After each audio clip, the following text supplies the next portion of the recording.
आखिर वही हुआ जिस बात का डर था। 2024 लोकसभा चुनाव के मद्देनजर महागठबंधन को लेकर काफी तैयारियां की गई थी, जिसके बाद पटना, बेंगलोर और मुंबई में कई दौर की बैठकें चली। बाद ये अंदाजा लगाया जा रहा था कि 2024 लोकसभा चुनाव में बीजेपी को सत्ता से आउट करने के लिए सभी विपक्षी पार्टियां एकजुट हो जाएंगी और 2024 में बड़ा उलटफेर देखने को मिल सकता है। लेकिन मध्य प्रदेश विधानसभा चुनाव के पहले ही अखिलेश यादव ने इंडिया गठबंधन को ही रन आउट कर दिया है और साफ साफ कह दिया कि भैया अगर विधानसभा चुनाव में गठबंधन नहीं तो लोकसभा में भी हम किसी को टके भाव नहीं पूछेंगे और हमें विचार करना पड़ेगा। दरअसल अखिलेश यादव मध्य प्रदेश विधानसभा चुनाव में प्रेजेंस दिखाना चाहते हैं, लेकिन कांग्रेस के साथ उनकी ट्यूनिंग जमी नहीं और इसका साफ असर कांग्रेस और समाजवादी पार्टी के बीच मतभेद के तौर पर दिखाई दे रहा है।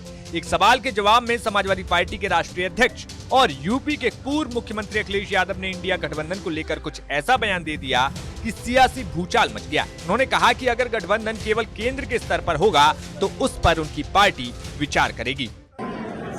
अगर ये मुझे पहले दिन पता होता कि विधानसभा स्तर पर कोई गठबंधन नहीं है इंडिया का, तो हम उसमें कभी मिलने नहीं जाती हमारी पार्टी के लोग, न अपनी हम सूची देते कांग्रेस के लोगों को, न कांग्रेस के लोगों का फोन उठाते। लेकिन अगर उन्होंने ये बात कही है कि गठबंधन नहीं है तो हम स्वीकार करते हैं गठबंधन नहीं है। और गठबंधन अगर केवल उत्तर प्रदेश में केंद्र के लिए होगा तो उस समय विचार किया जाएगा और जैसा व्यवहार होगा समाजवादी पार्टी के साथ वैसा ही व्यवहार उनको देखने को मिलेगा। यहाँ यूपी की सियासत पर करीब से नजर रखने वाले मधुर यादव कहते हैं कि अखिलेश यादव ने इतना बड़ा बयान ऐसे ही नहीं दिया होगा। दरअसल 2017 विधानसभा चुनाव, 2019 लोकसभा चुनाव और 2022 विधानसभा चुनावों में अखिलेश यादव ने जो गठबंधन किया उससे उन्हें कुछ खास फायदा नहीं मिला। 2017 विधानसभा चुनावों में सपा और कांग्रेस ने मिलकर चुनाव लड़ा था, लेकिन रिजल्ट वो नहीं आया जिसकी उनको उम्मीद थी।